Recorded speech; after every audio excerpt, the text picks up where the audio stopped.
Morning Show. We're on the air at 9 o'clock on every weekday night, taking calls about the Jazz.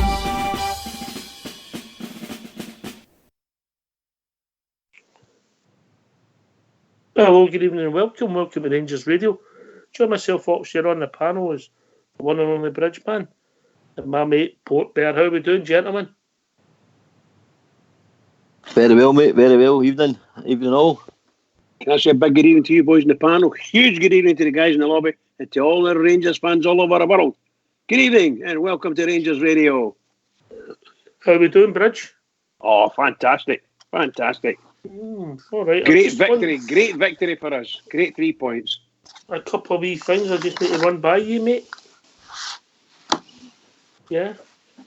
This was the report I got. There was a lot of spivery going on yesterday at Ibrox. With chocolate cards being exchanged. Somebody got a packet of pastels. And the next time he takes his tooth out to suck on. Never gave you that. Was the shocker who got a tube of Smarties. Oh, I got a tube of Smarties. But that was spivery. And asked the wee darling of Rangers Radio, who she knows who she is, with Elise, if she liked Smarties before telling her she wasn't getting any. The man's a shocker, was the reply. Oh, you can't say that. You can't say that. I was showing her what it looked like. No, I was showing her what Skipper gave me. I won it in a quiz. I said, "Do you like Smarties?" And she said, "I said, well, you're not getting any of these." You ruined the wee lassie's day. All I know was that the other information I got from somebody else who was there was you did like the wee blue Smarties. Now I don't know why, but that was what I was told. Right, another public announcement. Can Rangers Radio send out a big thank you to the Stuart and Follow Rangers Supporters Club, who managed to get their own skipper down the road safely. Thanks to everybody at Alan and all the Bears and the Stuart and Follow bus who got Skipper home safely. We've done their bit for Help the Aged Bridger. Help the Aged? Oh no, poor Skipper. You can't say about Skipper, for goodness sake. All right, okay, for Help the Community then. So much by the way, I have to say this. Even when I'm over there, I'm getting feedback. There you go. The one I'll have to say the Smarties were delicious. It was really nice to sit watching the football, having Smarties. Young Elise, you broke her. She had you up as some kind of demi. No. She wasn't having any. She's not my Smarties. For God's sake, I won them in a quiz. You got to share. One question. Got to share, Bridge. Got to share, man. Brilliant, isn't it? Brilliant. Anyway, enough of the laughter and fun. Let's get back to the serious. Yesterday's fair saved up at Ibrox. Was it the greatest game in the world? But it takes 2 games to have a football match. Port Bear. Aye. 2 teams to have a football match. Definitely. As you said it, I've said it before, you're never going to win games 3s, 4s and 5s every week. And I think it's one of the reasons why I've been a bit reserved this season when you've been asking me for my score predictions and stuff, because sometimes I feel Rangers, after on a high especially, can give me as I spoke on the show after the match the other day regarding Hearts' performances and the Porto performance, Rangers are capable of that. I feel we got away with one at the weekend with a poor first half, and we just didn't do basics. It was just simple 1s and 2s, just keeping the ball, retaining the ball, not winning first and second balls. We just didn't do basics well in the first half. Second half we were slightly better. I feel sometimes where other players were looking about the other day for some another player to step up. I felt everybody was just waiting. Who's going to step up here into this game with the scruff of the neck? Thank God Stephen Davis decided to step up yesterday. It's where our first goal came from. His shot at the edge of the box, brought to the foe, and world-class finish for the wee man. What a finish, mate. What a finish. Our players shouldn't be waiting about Oxshire Bridge on, a guy of 36. He was in there with 2 young boys, just like Arfield and Aribo, and he shouldn't be waiting. They shouldn't be waiting on him, to step up to the mark. It should be them covering his backside. In my opinion, Port, before we go to Bridge, I thought Arfield and Aribo were pretty anonymous yesterday.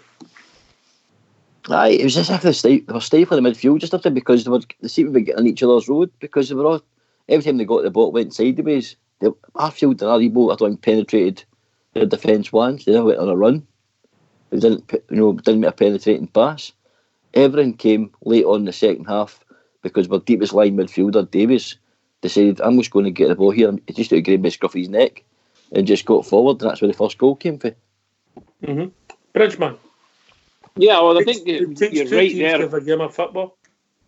Of course it does. But I think that our midfield, and for big chunks of the game, are actually being, when I say this in all honesty, bypassed. They can either pass the ball past them, or indeed over the top. And the over the top was their favourite ball for big chunks of that game. And that just puts pressure on the centre halves trying to run backwards. But I thought our centre halves played really, really well yesterday, apart from their goal, which is pretty. It was maybe one of the two, maybe three times that they get through to get a shot at our goal. And that was one of them. And the rest of the time they were pretty anonymous up there. But you would have a good view of that. Should Alan McGregor have saved it, mate? It looked to me I as if thought they were under I him. thought he should have. But he might have been. How can I say this? He might actually have been sighted. Maybe he was going, waiting in the ball going through the other way, and all of a sudden it came through I think it came underneath somebody's legs, and he maybe got a bit slow. But yeah, a player of, shall we say, a goalkeeper of his quality, you could say you should have saved that there. You could have seen it coming, but maybe he didn't quite see it. But it looked a wee bit late going down. We got a hand to the ball, and it went underneath. I think it was never hand, but maybe his arm. Maybe it was his arm. But anyway. It wasn't Alan McGregor's fault for sure. It was we had 5 Rangers players running about that guy, and we couldn't take the ball off him. So, you no problems. They scored a goal. Another wee blunder by us for allowing that to happen. But there's no way that team were a better team than us. Absolutely no way. No. They set their stall out to frustrate, to slow them down. If you like, the Black Arts in the game, Port Bear. Aye, I don't know. I feel this time of the season, sometimes we should be getting used to this, and it's either. I know they always say class, cream rises to the top, and it did in the end. But the class of your team did finally show. I knew they couldn't keep up that sort of performance. Closing Rangers down the way they were closing them down, just trying to stop the game at every single point they could, fouling, cheating, just wasting time. I think it was like 55 minutes and they were trying to waste time. It's just all the dark arts of the game, slowing the game down, because the road Rangers play at a high tempo. That's when they're at the most dangerous. So they just set out a stall yesterday, you say, to stop, stifle, and kick. I think that's a tactic. That's what I saw. But it was quite amazing because sorry, Foxy. Sorry, On you go. No, I was going to say it was quite amazing because what I saw when the game started, they were set up as a 3-5-2, and they sort of lots of men in the midfield. That's obviously the attack. We were going to play 2 wide men and Defoe up the middle. So the middle was easy. That was taken care of, no problem. By the looks of it, Defoe never hardly got a kick at the ball most of the first half, to be honest. And I mean a serious kick. But I tell you what, once we started to get our game a wee bit, we just turned them over, in my opinion. We just turned them over. It was just a case of 50,000 people, or just about that, sitting waiting and us scoring a goal. And the frustration was getting worse and worse. And why are we no scoring a goal? Tons and tons of possession. Tons of it. But that's just the way I felt about it. And everybody around about me was feeling the same. You were feeling the same yourselves, Frustrating. Frustrating. I mean, we didn't come out the blocks, didn't start right, lost the goal. But in the first half, before we actually got the penalty, and I'm sure we'll come to that, but for me, if this makes any sense, Port, we had 1.5 penalties before the penalty. The first one was definitely a handball for me. No, we lost Port. No, mate, I'm here. All right, mate. On you go. No, I said yesterday that in my opinion, the first was a definite penalty. Mm-hmm. The second one, I'm trying. I'm going to put it, if it was against me, I'd be raging for getting it, because I felt it was too close. Aye, As he that's cut what I'm it saying. back, One so and I a would half say Lambert's penalties, if beard. that makes sense. Say that again, mate? 1.5 penalties, if that makes sense. Aye, definitely. But for me, mate, Dallas is, he shouldn't be refereeing amateur games, mate. I'm not saying this without any malice. I'm talking about a guy's professionalism as a referee in the game. He's very, very poor standard, guys. He is really, really poor. Can I come back on that one? Yeah, but on you go, Bridge. The penalty, the handball. I watched the game this morning, and as far as I'm concerned, they were the two handballs were penalties, and the one for Tavernier was a definite penalty as well. Oh. Carry on, Bridge. Okay, so I would say that the two handballs that I noticed, the first one was absolutely 100%. There was no argument for me, Bridge. Yeah. No, absolutely. The second one, when the one who put the ball across, as far as I'm concerned, I hit him. And the new law in football is, if it hits your arm, hand, anywhere at all, penalty kick, finished. No arguments. So as far as I was concerned, that was a penalty too, and of course Tavernier. And that boy should have been booked. That boy should have been booked for pointing his finger in Tav's face. That what he did, he gave a penalty away. Nothing to do with Tav diving. There was no diving at all involved. The referee should have went and booked him straight away. I don't know what the guy's name was. He pushed him. He ended up pushing him back. Yeah. Whatever you want to call it. Disgraceful behaviour. Just disgraceful behaviour. And some of these guys were quite big fellas compared to ours. I think I said that to you yesterday on the phone. So I'm quite happy. Can I just jump right to the very end when the final whistle went? There was still quite a lot of Rangers fans in the stadium because the Subway Loyal were quite quiet when they were going away yesterday. Oh my goodness gracious! It was a relief. 5 minutes extra time. What for? It should have been 10 minutes. That'd have been worse.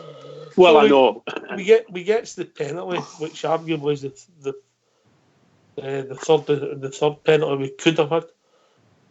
Tav strobes up confidently, batters it off the post. So that's opened up the whole debate of where we are in penalty kicks. So it'd be interesting to hear people's thoughts on that. So if they want to join us, what's the number, Bridge?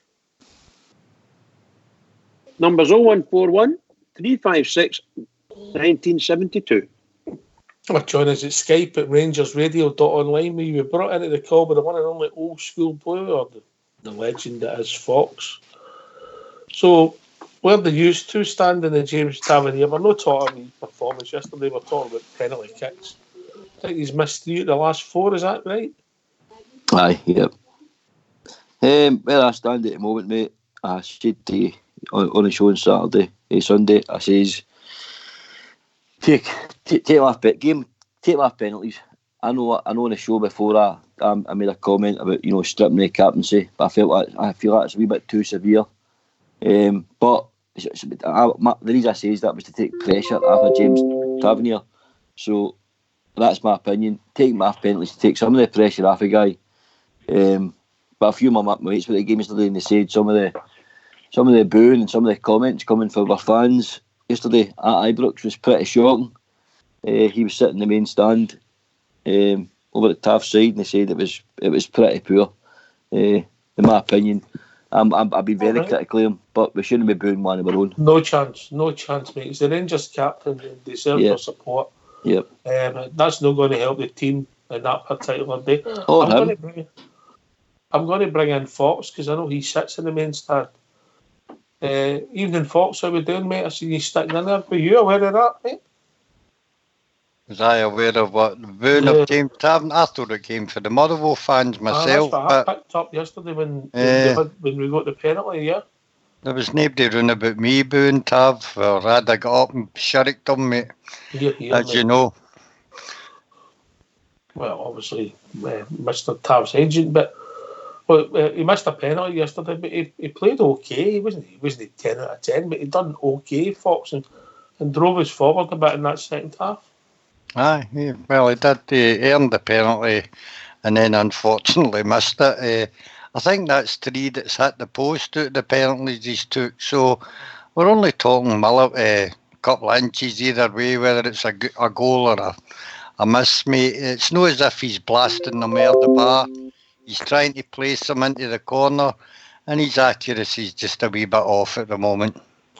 All right, a couple of millimetres can be a lot, but we've been joined by Albert, who knows all about that. Evening, Albert. Evening, guys. How's all doing? Hi, Albert. How you doing, pal? All right. I'm good, thanks, boys. How are you? Wonderful.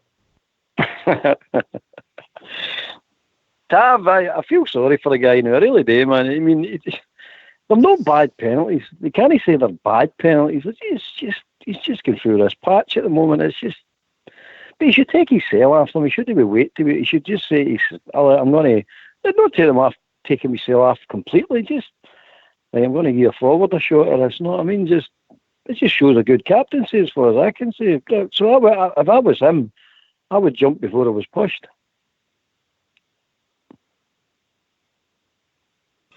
Fair comment. I mean, again, I'm with you, but there's only one good penalty for me, Albert. Oh, aye. It's going to get in the net, isn't it? Exactly. It doesn't matter how good or bad you hit it, you know. Oh, it's going to get in the net. There's no doubt about it. But see, can I have a wee comment on that game yesterday? Aye, of course you can. To me, yes, I watched that game this morning. But didn't he play as bad as everybody thinks we played? It's only me. Come on. Hey. Too cold to go out there, mate. I'm just listening to him. He's doing this and he's doing that, and I'm saying, wait a minute, it's Monday, isn't it? Is it holiday? Is it bank holiday? No, just none of them work. I do 4 on 4 off. I do 4 on 4 off. Come on. Oh, so I'll give you my name. I'll give you my full name and address, by the way, because I think you can claim me on your tax.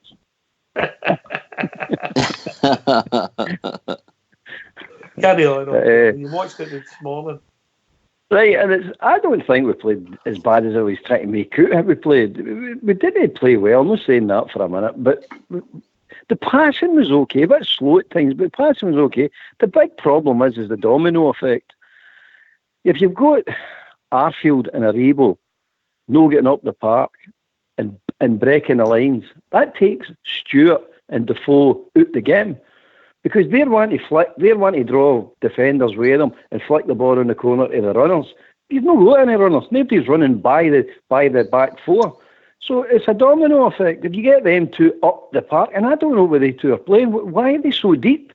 I mean, it's a complete and utter mystery to me. And I'm looking at that boy Aribo, and I'm not saying the boy's a bad player by any stretch of the imagination.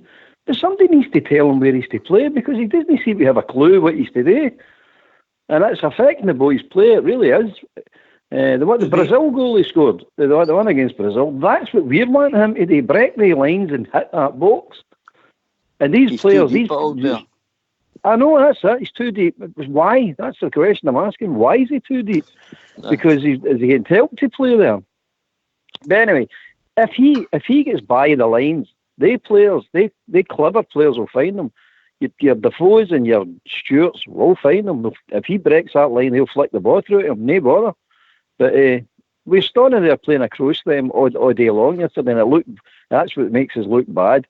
You've gone, we're not doing anything, we're not testing our keeper, we're not breaking the lines, we're not finding anybody. You look at Barisic, one of the best crosses of the ball you're ever going to see, he's looking up and they're named to cross Tay. And so he's got to cut back, turn back, and start farting about in the midfield again. You're getting it. We need to get up that park. There's something's wrong. I don't know what it is, and I don't know what instructions they're getting, but something's definitely not getting through to somebody. Well, I think. Can I come in on that, Oxter? Sorry. Carry on, mate. I was going to say sometimes it's really difficult because you get your standard lines for your defence, your midfield, and your attack, and sometimes you can vary them a wee bit. But if the ball's going high into your, which they're doing all the time, testing out our centre halves and fullbacks, and what if their centre halves are heading the ball back up? It's either going over the top of our midfield's head, so there's no second ball for us. We're losing the second ball, so the midfield that are sitting a wee bit high, the Aribos and the Arfields, they tend to wander back a wee bit, and before you know it, the ball's getting pumped and it's away, and they're no there, and there's only Defoe virtually on his own. And that's what that's exactly what's happening with us. Not all the time, I say, but sometimes, and it makes it look really bad. You think, where's their players? You know, the ball breaks out of the Defoe goes for the ball, and the defender gets a foot in, and the ball can travel 30 or 40 yards, and there's no a Rangers player anywhere near it because they've just been bypassed. You know, they've got themselves sucked into the defensive area, and we really need them to get out. And all bears right, and the other boys are right as well. Somewhere along the line, we need to our defensive midfield and the attacking midfield have to do each their own jobs, and they need to split a wee bit. They can't be straight across, otherwise they're going to get bypassed. And that's what's happening to us. See, That's the thing, here. Bridge. I don't see an attacking. I just see a defensive midfield. I don't see an attacking midfield. There was no David Davis made that run, Albert. No.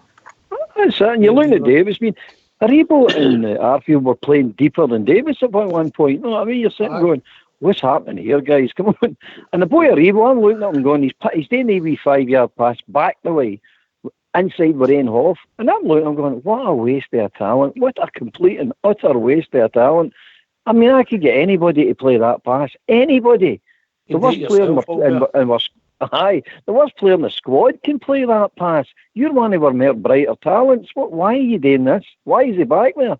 But I don't know if it's instructions, Ox. I don't know if the boy's been told to play back there. But if he's been told to play back there, what a waste. A complete and utter waste. But the one I was impressed with, by the way, the one I was impressed with is Big Ojo. I'm going to give that boy a bit of credit. He come on and started putting himself about. And I'm saying to myself, this is what we've been talking about you, son. This is what you need to start doing. And I thought, for his wee cameo role, I thought he'd done all right. I really did. Can I agree with you on that, Albert? I think the other guys running about me were very impressed with him, because the same guys were kind of moaning for the last few games he's played there, where he's not really getting in. He needs to tackle a bit more. And he did yesterday. He was on 10, 15 minutes or something like that. He got involved in 2 tackles, but I'll put you back to his run when he should have done what he was meant to do. Oh yeah, there was 2 runs, and he should have did. Yep. Should have did the right thing, and he did the right Talking thing. about people who never hide away from anything. I've been joined by JFK. Evening, my good friend. JFK, how's it going, Jimmy? Evening, Jimmy. How you doing, mate? I'm all right. I'm absolutely disgusted by the attitude of some of my fellow Rangers fans yesterday. In regards to Tav, perchance. Tav. Yep. Foxy's brother sits 7 or 8 rows in front of me, and I don't know if he saw it, but there was and I'm just going to use the word, I'm not going to use the words he used, but it was a numpty who had a paper ticket. He was in there, and I've never seen him in the 3 seasons I've been sitting in that part of the stadium. And as soon as Tav missed a penalty, absolutely lambasted him, destroyed him. And as I say, I wouldn't repeat the words on here. I can imagine. As you know. But there was a couple of individuals, or more than a couple of individuals, there was 4 or 5 and it ended up a full-blown argument, you know. But the stewards done nothing about it, and I thought it was going to come to fisticuffs. There was a couple of guys sitting beside me. They were really vociferous and telling me to calm down. Look, Tavernier or any other Rangers players due for criticism at any time they play bad, but any Rangers fan that goes to a game and does what this guy done yesterday is absolutely atrocious. For me, that's not a Rangers fan. And if he listens to Rangers radio, you know, then it's you're being outed. You had a big daft Rangers bonnet hat on with a big giant pom-pom, and I sat 3 rows behind you. My name's Jimmy. Next time I hope you're there, because I said to myself, what is this all about? We're top of the league. I know it wasn't a great game in parts, but it was one of the games last season that we had a low Stokes year. We fought to the end and we won it, and we deserved to win it. 2 stonewall penalties weren't good. But players miss penalties, but for any so-called Rangers fan to do what he did yesterday, I'm sorry, you're not a Rangers fan. Keep away. Criticise the team, I agree, because I do as well, but can't use words like that. It's absolutely disgusting. I do the horrible thing about it all here. He's a boy with him. I think you've got to remember all the things that James Tavernier had done for us obviously wasn't there, JFK, take your word on it, but he missed a penalty kick and he wasn't the worst player on the football park yesterday. No, he definitely Can I wasn't. say, Ox? On you go, Matt. Can I say, if you remember right, Tavernier, in my opinion, owes Rangers nothing, guys. He came along in a sort of package deal with Waghorn, if you remember right, for about 250 grand for two of them, may I add. You know, and I think for what he's cost him and the service he's given to our club through all them leagues and to where we are now, I have been critical of him, and I will be. I'll keep being critical of him. Right, yeah. But there's a certain level of criticism that has to be constructive. You can't just lambast the guy. I heard about it just on the JFK. I said in the show earlier on. A couple of my mates in the main stand heard some shocking statements just doing it at his corner. He doesn't deserve it. He doesn't need it. He doesn't need it. If you want him to play better, if you want to raise his confidence, cheer him, guys. Cheer him. Lift him. We've done it to Barisic. Barisic's got a song now. We've done it to Barisic and it's worked. Lift him. We can do it. Lift him. We've got the power as fans to lift How a does player. that song go? How does that one go? Bridgeman, how does the Barisic song go? Can I talk about the game, Ox? Yeah. Yes, With my wee rant, pal. I thought it was Here we go. He comes and goes. He comes and goes. That was that one, wasn't it? Camera Brad, have you put your clock? Have you put your clock back yet? No, yet, pal. No. You should do.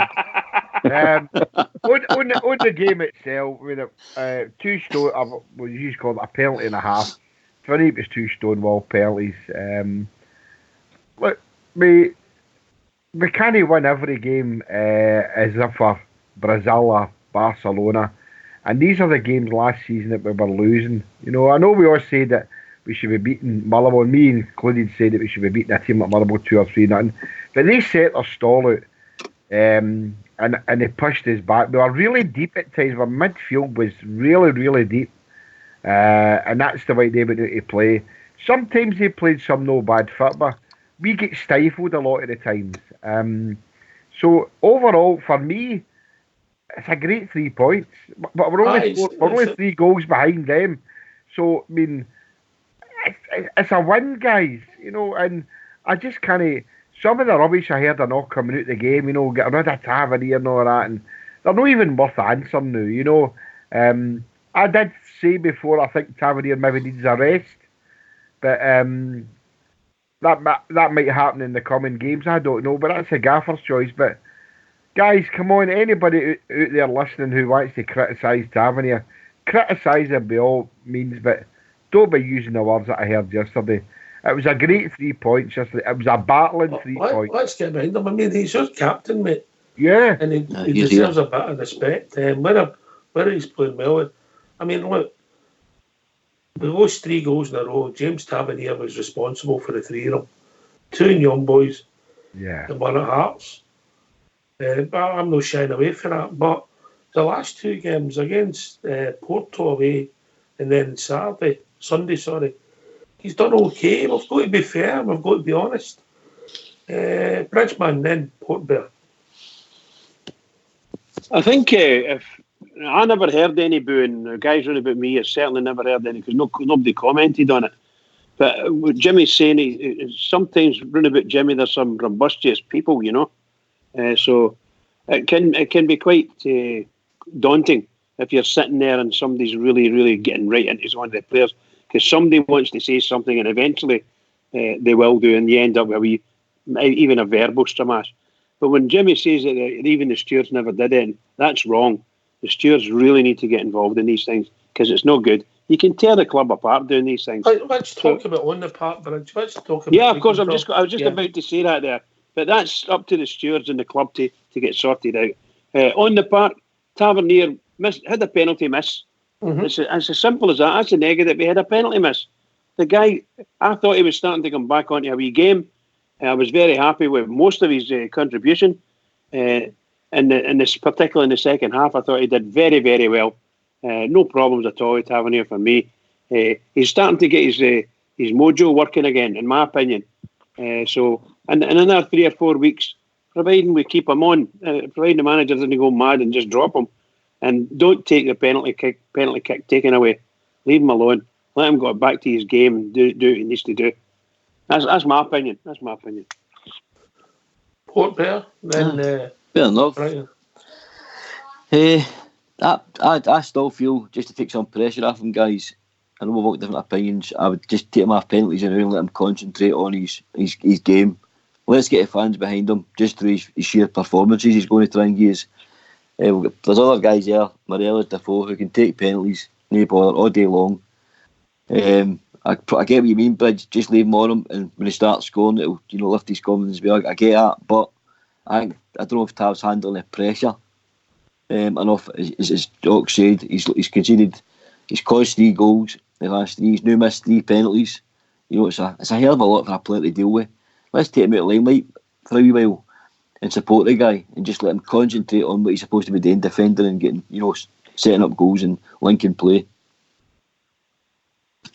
I've got his biggest fan, Mr. Fox. What can you say that's not been said? Yes, he's been at fault for a few goals and he's missed 3 penalty kicks, but he's still got the cojones to go up and take them. As I say, we're only talking inches between a goal and a miss, mate. If the penalties were easily saved or anything like that, it's off the post. He thought he had scored, sent the keeper the wrong way. And I don't think James Tavernier would back away from taking the next penalty kick either. And he'll more than likely score it. I just think he's having a wee dipping for him, which if you keep playing him, he'll come out the other side and be back to his normal self. There is nobody good enough in the background at Ibrox to take his place. So I think we should try encouraging him rather than throwing abuse at him. Albert. It's the one thing I've noticed and it's no fair on him, is the Rangers get a penalty now. Does anyone feel it's 20 minutes before we're allowed to take the bloody thing? And that's going to have an effect on them as well. Because there's gamesmanship going on, there's all sorts of nonsense going on, and referees just turning back. Watched it, that one on Saturday, for example. The keeper went a walk. He was away out his goal and halfway along the track. I'm saying to the guy next to me, I'm saying, where is clown? So there's all that to take in. I know he should score. I know I'm not saying that's the reason he's missing, but it's going to play some part in your mind and your concentration. As I said before, it's up to him, innit? If he's going to take the next penalty, he's taking the next penalty, and that's all it's to that. But if I was him, my advice to him would be, take yourself off him. Don't let other people take it off you. And I don't mean forever. I just take a wee rest, take a step back, saying, no, I've got other things to go on with here. I've got my game to concentrate, and I've got my form to get back here, or whatever. That's the way I do it. The reason I'm saying that is because we're trying to win a league. Remember, guys, this is not all about one player. This is not all about making somebody feel great and good and all that. Great. The abuse he's getting is out of order. That's a given. I'm not saying that should be allowed to go on. That's out of order. But we're trying to win a league here, and it's not all about just trying to get Tav back in form and we'll wait and see what happens. If that penalty missed on Saturday would have cost us points, you'd have heard a big outcry then, a real outcry. Here.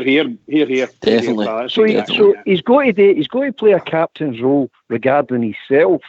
He's got to turn around and say to himself, hold on a minute, I'm going to pass this on, and make it be known that he's giving it over to somebody else.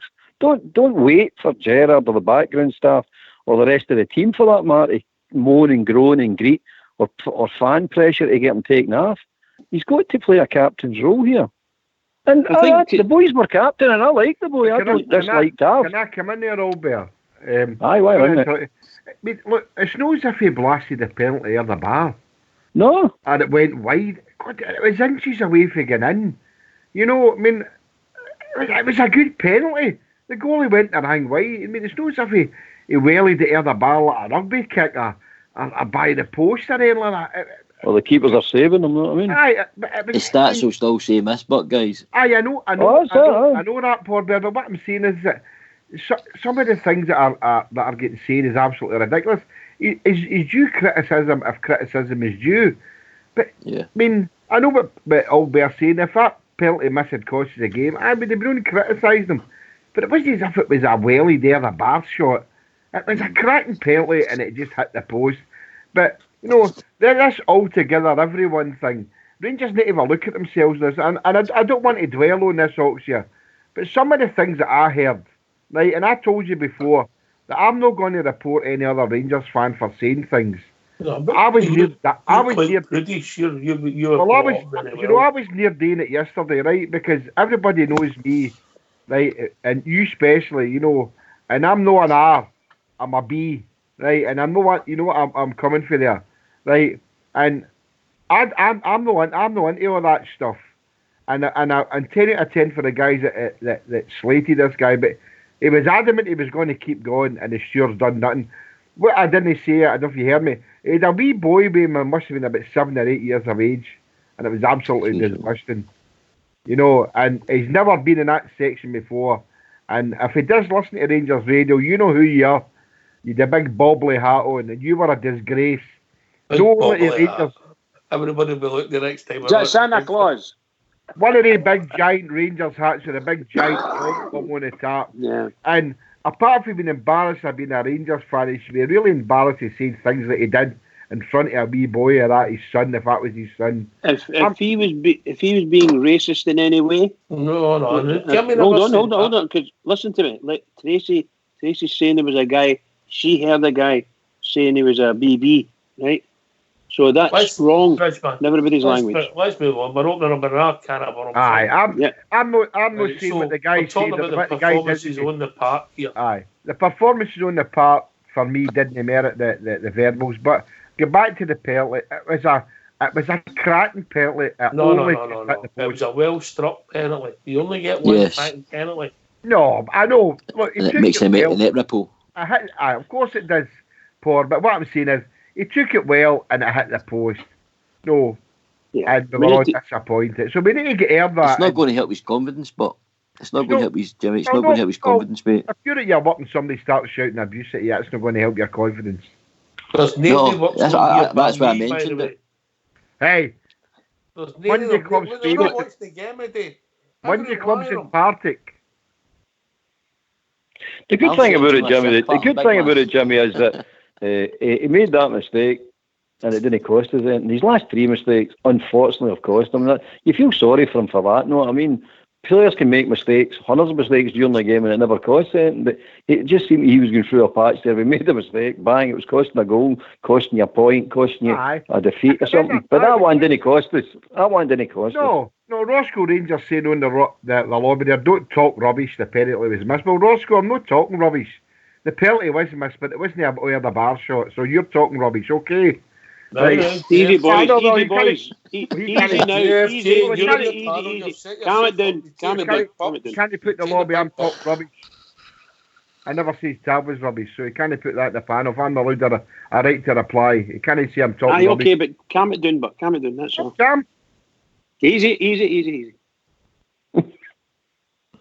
Right, where's this magic finger of mine? Where is it? I'll put him on mute. Let him have a wee 5 minutes. He'll have an hard body, he'll be fine. Right, so I'm back on Lemsip. I'm dying again. Right, well, I'm giving you 5 minutes. Jimmy, did you get that flu jab or anything? I'm supposed to get it tomorrow, but I'm not be going for it. I'm back coughing and spluttering again. See, that's what happens. He's not well and he comes on here and takes it out on all yours. I'm not taking out an MD. I'm not having a rant. I know I'm on the panel, but I'm not having somebody saying I'm talking rubbish. I don't mind somebody having me criticise me, but don't say I'm talking rubbish. I wouldn't say anything about MD in the lobby, so there you that's my rant over. Okay, my rant over. Right, so what's the consensus? We're all right. Let's get behind James Tavernier. All there. Absolutely, mate. 100%. Port Bear. 100%, guys, and anybody at Ibrox, just stop booing, guys, and just support the guy. Give him all your cheers, as much cheers as you can. We need to lift James Tavernier. He's our captain, for goodness sake. Yep. Bridgeman. 100%. Get behind the man. Let's get him back onto his form again. Get his confidence back. Let's do it. Get behind them, Rangers. Get behind them, Rangers. Fox. Get him sacked. Get him out the door. What a shocker, isn't it? What a shocker. That's a contract tour up. Well said, Fox. Well said. Right. Can I go back to the football? But I was Aye. speaking to Jimmy out at the bistro before we went in, and we looked at the team, and I thought right away the midfield looked awful weak, especially coming against a big strapping team like Motherwell, who we knew that would flood the midfield. Now, I know that Kamara was sent home sick. Jack still maybe no be 100% fit, but if he's fit enough for the bench, he was fit enough to start that game yesterday for me. He's a pivotal player in our midfield, and I just thought we were a wee bit light in the midfield, and the manager actually got away with one with that team yesterday. I agree with that. I hope he doesn't put that team out again, because it didn't look right at all, didn't it? So what would you have done yourself yesterday then, Fox? With a personnel that's 100% fit? I think, well, I would have started with Jack. I mean, as I say, if he's fit enough for the bench, he's fit enough to start the game. If he starts to have problems, take him off. But I thought the same with Ryan Kent. I did notice, even yesterday, when he came on as sub, there was a wee minute or two when he was holding the back of his leg. I thought that maybe his hamstring had went out again, or he'd got a wee twinge. And he wasn't on the park that long yesterday. Came on just before half time. But I think he needed to start as well. I think we were a wee bit lightweight up front. With, what do you call him, Stewart and Barker, against a big physical defence. And I would have started Morelos rather than Defoe, mate. And who would you have kept Arfield and Stewart in the team, mate, if you were picking it? No, I definitely wouldn't have had Scotty Arfield in the middle of the park. I don't think he offers anything when he's that deep. He's another one that's not been having the greatest of times lately, but I don't think he's strong enough for that position either. It's up front in the front three for Scotty Arfield for me. If he is going to play, I wouldn't have had him in the midfield, especially against Motherwell, mate. All right. But powder puff, Fox, eh? I I thought did we think- were I very think- lightweight, you I know. thought Aye, Aribo bit powder and puff. Arfield were anonymous yesterday. I really did. I think there was too many, shall we say, none of the first team from a midfield perspective. So you had Stephen Davis, and he was, shall we say, carrying the boys in the midfield. That's basically what it was. He was a star man for sure. And I think we've got to learn the lesson when we're selecting the team, that you can't overload like Stephen Davis. You've got to put other players who are experienced and capable. You're playing against, to all intents and purposes, third or fourth top of the league. Motherwell on a stupid team, you know, that they can play good. They can play well for themselves, look after themselves. They can look after their game. You know, they can go man to man. They can do all these things, and we need people that can do the same thing. I'm afraid the way we were playing yesterday, it didn't look as if we had the personnel on the pitch that can do that. And I said it last night when I spoke to you. As far as I was concerned, we didn't half miss Ryan Jack. That type of player would have graced the park very well yesterday, because he's a smashing player. And a very tough game to make that type of selection where you're weakening the team, and I mean that in the nicest possible way. I don't mean to say that it was a bad selection, but the way it was moulded in, shall we say, it didn't quite click, and you could see that didn't click. Is that I'm going to go to old bit with this, because I know he loves a bit of real physicality. Is that the trouble? We're a bit too nice in the midfield. I won't really vote Ryan Jack. Stephen Davis is a stealer and a thinker who does a tremendous role, but we haven't got many natural ball winners, have we? No, we're powder puff in the midfield. Really, are powder puff. But again, what do you do? I mean, you need to start sacrificing people to get. I mean, I got to be up going with Poulsen I think he's a wee bit of an enforcer. I think you get him in there. He would make a difference if you're in that type of game. But you need to start playing the boy, you know what I mean? I think, see, this is the problem I've got that I was trying to say the other night there. All the resources we've got should be put towards the league. See the game on Thursday night? I mean, that team, I wouldn't have cared if that team played on Thursday night and the team on Thursday night played on Sunday. I want the league. I don't care about Europe. So this is what I'm talking about. We're playing our best team in Europe and our second best team in the league. And Gerard, by his own admission, said it. We got away with one today. And we did. We did get away with one. There's no doubt about it, because that team that was out on Sunday proved one thing. They're nowhere best 11. Perfect so timing, you mate. Perfect timing. You mentioned your manager, Steven Gerrard, and what he had to say. Let's hear from him. Get yourself in mute, and we'll hear from the manager.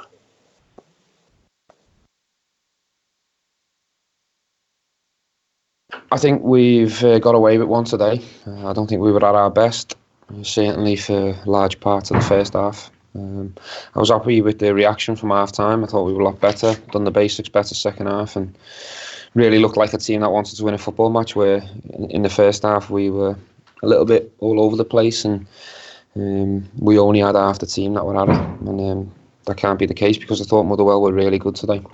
Came with two up front, caused us a lot of problems. But a lot of the reasons why it was wrong first half was self-inflicted, because we never done the basics well at all. The fact that you're able to win the game despite being not at your best, I mean, obviously we know the character of the team's never in doubt, but you're able to do it in different ways this season. Is that a positive? It's a positive to win the game when you're not at your best, 100%. I mean, I know it's an old cliche, and many managers before me have said that, and it is important that when we're not at it, we still come away with maximum points.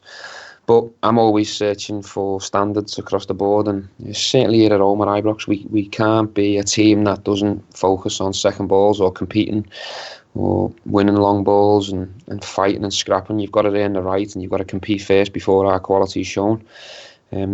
So I think that's what's disappointed me today, that we haven't been difficult to play against, and we haven't been tough, and we haven't competed well enough. That's what's disappointed me today. The goal from the set piece, and again, that's something that's been really strong for you this season. Yeah, I think James obviously has been in the fire line for a couple of weeks. He's had a tough time. Today there was a few more groans, which is not helpful.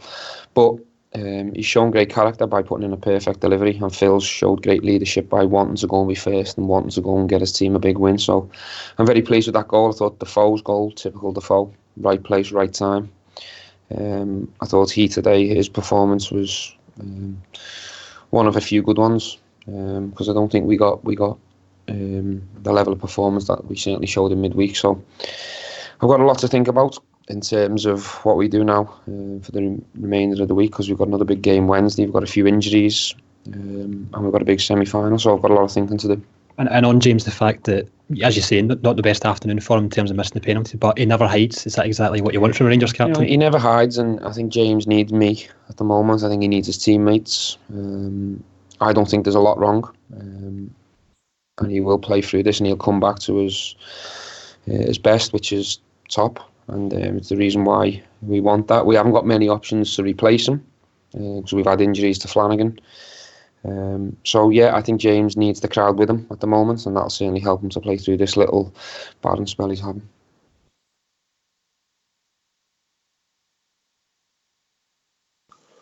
All right, we're back. Albert, I've got you first, and then we'll go to GFK, he's had his 5 minutes on the naughty step.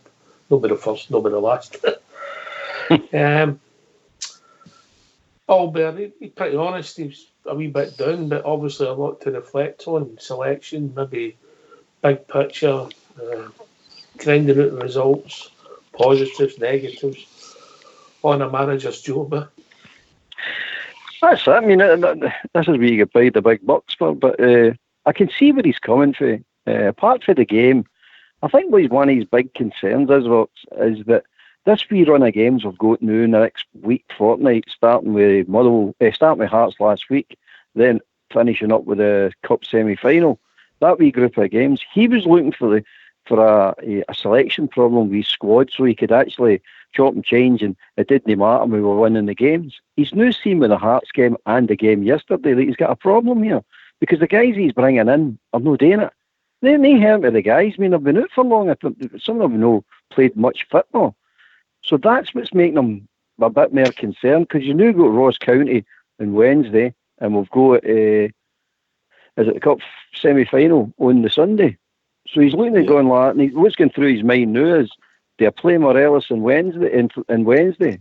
And if he takes any injuries or burns himself out for the important game on the Sunday, because if I go with Defoe and we get beat or we draw, everybody's going to start cracking up mental. I mean, it's one of the dilemmas, isn't it? You're sitting going, what do you do? But as you say, that's what he gets paid the money for. I wouldn't like his job at this moment, I'll tell you that. Oh, I would. I'd love a go at it. JFK? The gaffer was right. We did get away with one, but it was a good, well-deserved 3 points. He's sitting there. By the way, JFK, you're seeing this play a lot better and get beat at Ibrox. Aye, we have. Of course we have. But look, but we've always got to remember. I mean, the Watery Farts done it against us last week. They were damage limitation. But when Motherwell lined up yesterday, they lined up 3-5-1-1, and it was a typical. I mean, they did sometimes play some nice football, but that's because at times we were poor in the midfield. But they flooded the defence in midfield, and it was hard to break down. So, I mean, the gaffer's saying there was a few injuries. I've not heard anybody say in here, and I've not read in the paper. Do you think, was Barker a tactical substitution, or was he injured? I think he might have broke his collarbone, JFK. Really? Aye. That was a shocking challenge. He come down for about 7 feet. I never seen anything about that in the papers. They just said, anyway, best of luck to him. Did they not show you that when they were showing you the game today while I was at work? I never watched the game, and I was recovering for the concert last night. I was away seeing I'm glad somebody wasn't watching the game today. Oh, what? Aye, I'll watch it again though. Give it watch it tomorrow. Get it on, bang a gong. Melgaroo, get it. No, but all Bears right there. There's a problem there. My midfield is powder puff. No natural ball winner. There's no Ian Ferguson. There's no. Yeah. Well, me and Fox were talking before the game and that when we all saw the team and that, and everybody was shocked with the team that he picked. They surprised because the gaffer's done that all season to us. Not one of us saw that team getting picked. The way he'd put it out. But I can agree with it with his summation that we got away with one. We did get away with one as sorts, but we should have still had another 2 Stonewall penalties, and we fought to the end. And as you say, we played better Oxford in most games. That was a great result yesterday. Don't let anybody take it away from us. It was a great result against a team who came to spoil and hit us in the counter. The big boy that scored, I just found out today that it's Andy Cole's son. The boy that played for Manchester United. Yeah, that's right. Yeah, that's right. Yep. I just found out today. They know that. I would have blamed Hollander for that goal. I just thought he was awful slow in reacting, and I would have said probably the same with McGregor. But it happened, and we come back for it. These are the types of games last season. Doing 1-0, we struggled. And we done it at Ibrox. Yeah, I'm quite happy with that. All right. Bridgeman, come back to the manager. I mean, obviously he's got his best 11, but he knows he can't play that every week. Given the amount of games we're playing and the amount of what we expect to play, because come the weekend, for instance, it's a cup semi-final, so we're hopefully expecting to get to Hampden. So it's a very important game, but there's nothing more important than the next game, which is Wednesday. We're playing Ross County, so he needs to have a good, strong team out there because they have not a bad wee team either, So he's got to find the balance of how he can move players out and in. But I don't think he can do 4 and 5 at a time. I don't think he's got that amount of good players who are fit and ready to rock and roll. But he should be able to change teams and change particular players and rotate them a wee bit. That's what the beauty of being a manager is. You can do these things, and our manager is good at it. So we'll see how he gets on. But that's how important it is, Oxtail. Is we can't afford. We're in a position now where we can't afford to drop any points at all in the league, and we want to get there to get a chance of winning silverware. So over the next 2 games, what's he going to do? What do you think? He's going to play the team for yesterday? I doubt it. Maybe the team that finished on the park he might play. You'll have rotation, mate. Yeah. Natural rotation as people get knocks. I mean, Stephen Davis limped off in Sunday Port Bear, yeah. He got that, mate, 20 minutes before the end and still soldiered on. He epitomises a team at the moment, like I've said before, as well as Ryan Jack. For me, I'm just looking at my stuff yesterday. Stuart Aribo, Arfield, Barker. That was our midfield more or less yesterday, along with Davis in the deepest role. How light is that, guys? It's so light. The only person in it that's going to win balls yesterday is Davies. Without Jack in the team, we are very, very light in there. You couldn't, with the greatest respect, and my thoughts on Stephen Davis. I think he's a wonderful player, a wonderful human being, a great guy. Just like JFK, I mean, right? But good guy or good player or both. But you couldn't grasp him as a ball winner, could you? He's a stealer. No. Yeah, I know. I understand what you mean, mate. But out of the midfield 3 of Aribo, Arfield, Davies, he's probably the one that's going to do most, isn't he? That's what I'm getting at. But even with Davies in it, we're still light, as I said earlier on, powder puff. When Jack's in there, with Davies and Jack and say Aribo or Arfield, at least then Arfield can go and join in where you've got Jack and Davies that'll do all the dirty work in there to let Arfield go pushing forward. But yesterday, Aribo or Arfield weren't interested in pushing forward. As Olber says, was it instruction? I don't know. I have no idea. But you might be instructed to do things in a game, but you've still got to go and join in with your front 3 of Stuart, Defoe and Barker. Listen to what Stephen Gerrard had to say there. The ball dictates what you did, doesn't it? Aye, definitely. I'm just wondering if Stephen Gerrard, as I said on the pre-show, Stuart, Aribo and Barker had a chance, albeit Barker got injured, but Aribo and Stuart had a chance to show the manager, what they could do on Sunday. And I'm wondering if the manager's comments were, I'm not more as you mentioned, is it to kind of trust them, but are these guys going to stand up to Ross County and Hearts next? I think he's looking for guys to stand up when they get a chance, especially with injuries and niggles we're getting at the moment. And in my opinion, Aribo and Stuart never took their chances today. I thought Stuart was slightly better than Aribo, no much, but slightly better. But I thought Aribo and Arfield in the midfield were non-existent. And I don't want to, if I go too much of the boy Barker, who was 30 minutes fit, 10 minutes soldiered on, and then goes off the pitch.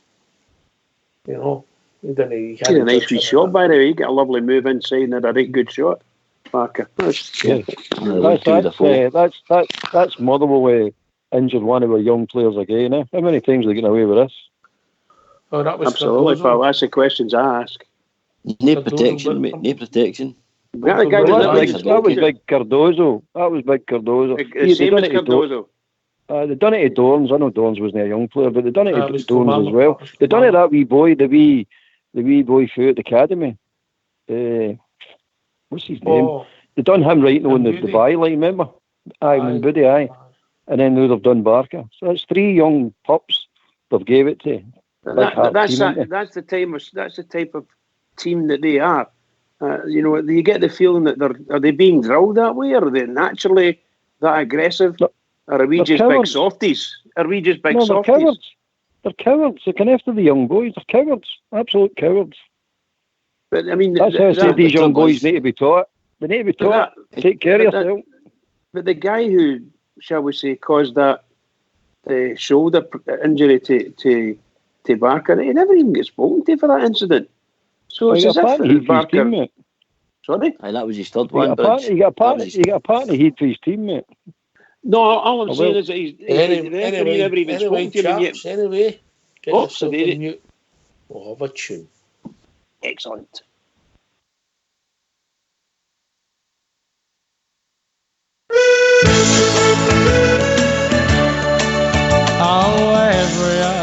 Saturday, my half day off, and it's up to the match I go. Happily we wander down the Copeland Road, me and my wee pal Joe. Oh, we love to see the lassies with the blue scarves on. We love to hear the boys all roar.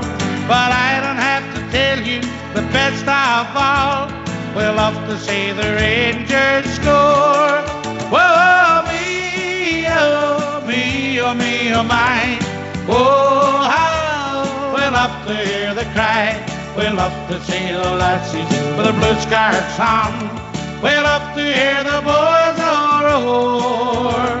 But I don't have to tell you the best of all, we love to see the Rangers score. Oh, we won the Scottish League about 1,000 times. The League Cup is simple too. We gave some exhibitions in the Scottish Cup. We gave a Wembley Wizard too. And when the Glasgow Rangers win the European Cup, when we won they had before, we'll rally round an Ibrox 100,000 strong. We'll give the boys an Ibrox roar. Whoa, me, oh, me, oh, me, oh, my. Oh, how we love to hear the cry. We love to see the lassies with the blue scarves on. We love to hear the boys all roar. But I don't have to tell you the best of all, we love to see the Rangers score.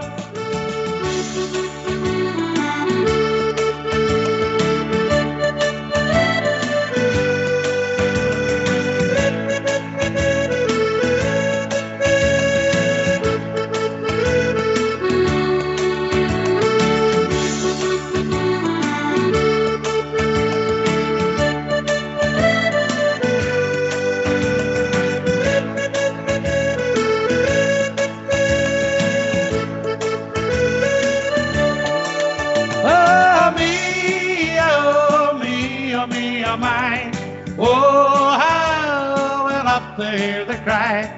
We love to see the lassies with the blue scarves on.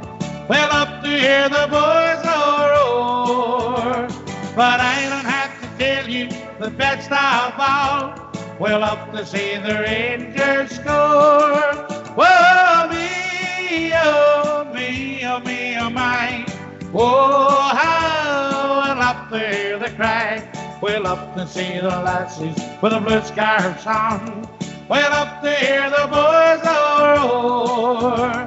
But I don't have to tell you the best of all, we love to see the Rangers score. Come on, Bridgie boy. Me, oh, me, oh, me, oh, my. Oh, brilliant, isn't it? Brilliant. I love these songs, boy. Love them. Aye, Bill Blue Knot's gone, but not forgotten. Right. Yeah, we'll see what it takes us. But I just want to say something else on yesterday. In another match, I don't know why, the 2 goals that we scored, the header for Big Hollander was an excellent header. And the finish for the foe, I don't know if there's enough player in our squad that would have maybe had the foresight to do it, or maybe the skill to do it. It's a different kind of finish. A great finish. Instinctive. Yeah. That's the word, instinctive. I know you answered that yesterday, but we never really talked about Hollander's header. What a header it was when I seen it today again. And anybody that's got a choice to see it on the can look at it on the Twitter. Have a look at it when we scored the goal with the Sikhem. What a roar. Oh, fantastic. They get flattened to it, big man. They couldn't even celebrate properly. Aye. I was being fouled as he tried to go for the ball, aye. But he's strong as an ox, though. Aye, aye. Oh, the very brave, wasn't he? Very Aye. brave, because the ball was quite low when he got it. The roar in the stadium was absolutely fantastic, you know, when he scored, you know. Just deserves. We got what we deserved, you know. I watched the BBC thing today, the highlights and that. Don't do it, Jeff. No. And do you know they actually gave praise They said that the goal that Jermaine Defoe scored was a better goal than Hollander's goal. And Thompson said it then, and poor Virgil said there, Mark said that it's an instinctive striking reaction. They're quick to react, better than anybody else, and put the ball in the net. A great goal, great instinct to be in that position. So, but Hollander's goal was brave. He was being pulled, and he managed to put the ball diving. He had an absolutely wonderful goal, and the reaction for the crowd was absolutely a joy to behold. A joy to behold. Being there, just it was man. Portbelt. Aye, Docs. I mentioned it on after the game yesterday. There's no player in Scotland, and there's no many in the English Premiership, in my opinion. That ball, the net was rippling yesterday before the keeper dived. That's how quick that was. It was for Stephen Davis, shot edge of the box. The keeper's palmed it, strong hand to it, and it's been straight Defoe with his left foot, and on the volley, it's put it by the keeper. And as I said, the net was rippling before the keeper dived. The keeper didn't even know where the ball was. What a finish. And big Hollander, strong as an ox, putting his head in where it hurts, because we needed that goal. And, what more can I say? What a finish to the game. Can I come in, Ox, there? Aye, of course, mate. I was just going to say that I thought both the goal scorers, Defoe and Helander, I think that they both thoroughly deserved the goals, and for more than there was just the one reason, because the Rangers were really and truly great goals, both great goals, but both players were getting poundings after the opposition players, and particularly Defoe. Every time it seemed to, once he moved 3 yards, he was doing the grunt. That's what it felt like, with me. I thought that was, the guys have said it, what a fantastic goal. Really and truly a fantastic goal. And I watched it again this morning. Thoroughly enjoyed watching it. And I thought Helander's goal was absolutely brilliant. He fought his way through. Must have been 3 of them holding on to him. And he managed to get there. Wow. Just amazing. So the thoroughly deserved it. And a good header, Bridge. Oh, superb. Absolutely superb. Can I just reverse it slightly and say that the crowd reacted wonderfully well to Helander's goal. But I think a bit of that was not just for Helander, but it was how can we say it? That's what Motherwell deserved. Let's put it that way. And a bit more. That's what Motherwell deserved for that game yesterday. Nothing. Is relief too strong, Bridgeman? Oh, relief of course. Was a relief? Aye. Yep. Tension was building and so on and so forth. And look, you're sitting in the stands and you're sitting there going, aren't you? We're going to score. We're going to score. I mean, this mob will collapse. And, what can you say? Helander does it and the place erupts. And I just, after a few minutes, I thought to myself, well, that's exactly what that Motherwell team deserved. Nothing. Do you know Ever. Nothing. I've got to admire the manager, Albert. We put all these players on to try and win the game. And we got the goal, but we didn't know what to do after that. We I scored the goal and then you're like, what's happening? What a replacement. Guys, hey, somebody defend. Anybody defend. Broxy Bear, bring him on. Did everybody notice that? I was like, oh, wait a minute, we don't. Aye. Defoe's at right half. I thought that we didn't know that he twisted the stick. We're all over the place. I thought that hats off to Tavernier for the assist in that goal. Absolutely brilliant. And can I just say that once again, I'll say it. I thought our twin centre halves were absolutely superb, and I thought Barisic had another outstanding performance. Wonderful to see. Defoe's goal was world class. Let's not kid ourselves on. That was a world class goal. Yeah. There's not many players can score that goal. Not many players can actually see it. Player, I know that. But he's wish we got him. the wee man scored some beauties. The wee man scored some beauties for us. Absolute some beauty. That's just one of them. I mean that should be contender for goal of the season. I mean it came to him that quick, and as Port was saying there, but the ball was in the net, keeper didn't even before he even realised what was happening. He thought he'd done his bit. I punched that away, and that saw bang goal. What the? Did anybody see their managers' reactions for the game? No. Did anybody see anybody? No. Okay. I heard they say that it was. He thought Defoe's goal shouldn't have been given because there was a foul before it. But swings and roundabouts, isn't it? Swings and roundabouts. Aye, A foul you were no getting. Have they not got a But he cheat did- talking about a foul? But he did say we were a good team. He did say that. I'll give him that. He did They'd run praise out of us. steam. They'd run out of steam 20 minutes. But to be fair, when we did get a goal, we were all over the place. They tried to rally with it, causing us too many problems, you know. But their legs had gone. I thought, I've not been his greatest fan, but I thought Goldson was steady again yesterday. Big Helander. That partnership on the left-hand side is paying dividends. GFK. Aye, definitely, mate. I've got to agree with you. Although I did think he was a bit slow in reacting to the goal. But I think they two in the middle are a good partnership. You know, I know Stardug, I know he's no in tonight and he's heart-setting. Big Katic's been in that position, but I'm happy to go with that back four. I want to go with a winning back four. See that if I winning, no, even if they're scraping a result. No, my concern at the moment is really only the midfield, but the back four I think is a good back four, and if Helander's going to be part of that, I'm really happy. Can I just say something on the referee yesterday? I thought he's the big guy Polworth, right, should have been half apart. The big number 19 that get booked. He was a dirty big animal. Wouldn't you agree with that? I think. Absolutely, mate. He was a big. alone, JFK, the guy with the beard that tackled Barker, mate. He could have walked. Liam Donnelly. Liam, he get Donnelly, Liam Donnelly. Aye. But the guy Polworth, he must have had about 5 or 6 tackles before the referee actually decided he was going to book him, and that was him at a screaming match into Tav's face for a penalty. He'd be booked for that, mate. Aye, exactly. You know, but the guy Donnelly, definitely, he's probably going to be Nafra Park as well. But only the Helander. Helander had a cracking game yesterday. Apart from that one wee glitch, I mean, you can't. I mean, we're all at 6s and 7s, and I think Alan McGregor could have done a wee bit better. But no, it's good to criticise because it makes us become better fans. I think, you know, don't be too overcritical. You know, but for me, my man of the match was Stephen Davis. I thought he had a cracking game. I just wish I'd maybe rest Scott Arfield. I just think he needs a rest. One of the big disappointments we've not spoken about yesterday, for me, was when we were 2-1 up and we had 2 or 3 breakaways and we couldn't finish them off. Aye. And they were good breakaways. Whether we should have finished them off. What was disappointing about that was we weren't even close to finish them off. It was as if No. we get shots away and then hit the post or the bar. We've done nothing. Yeah.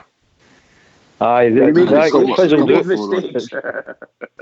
What was We that? Aye, made some just- mistakes all bare at the end there, didn't we? We made some mistakes.